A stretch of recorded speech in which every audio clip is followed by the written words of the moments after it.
So this is a big chart. This is well, I can give you the full chart here. So if you look, it says Act 1, Act 2, Act 3. Actually, it says Act 1, Act 2A, Act 2B, Act 3, because my brain sort of thinks it in 4 acts anyway. So I just call Act 2 two things. I've plotted out the movie. And so basically it goes top to bottom, Act 1, top to bottom, Act 2A, top to bottom, Act 2B, top to bottom, Act 3.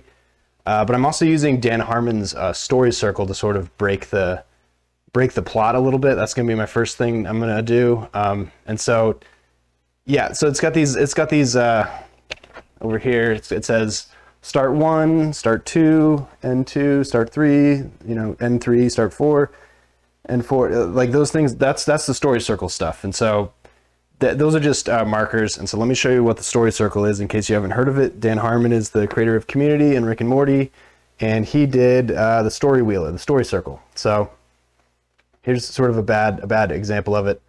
The top chunk of it is sort of features, and then the bottom chunk of it is sort of an interpretation of TV. But the story wheel itself is the same no matter what. So it's very much. Let me pull up so I can actually read it.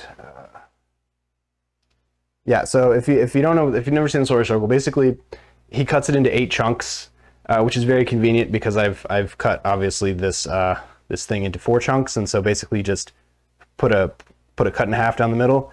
So 8 chunks, and it's basically, first chunk is you, a character in zone of comfort. Second chunk is need, but they want something. Third chunk is go, they enter an unfamiliar situation.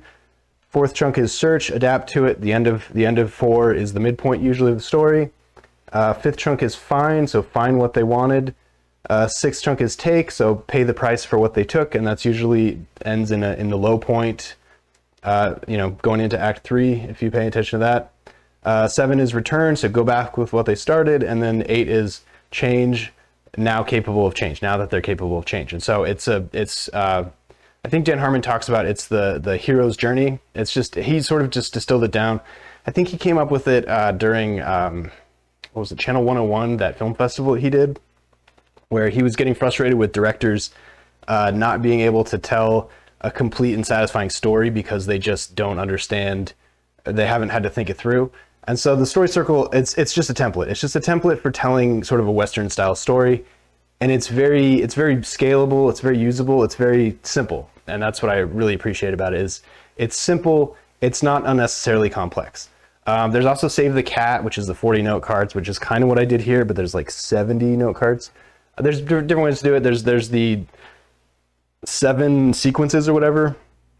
It doesn't really matter how you slice it. The point is you need to be able to tell a satisfying story, and a lot of that is just staying organized, and then the real work is character motivations and character sort of directions, character understanding. And so once you get the plot down, so once you get this chart plotted, that's when you need to go back in and work on your character motivations and make sure you understand that the story is through the character. The story is the human experience of what the character is experiencing. Even if the main character is a robot, they're still going to have human affectation, human emotions, and that's really what you want to work towards.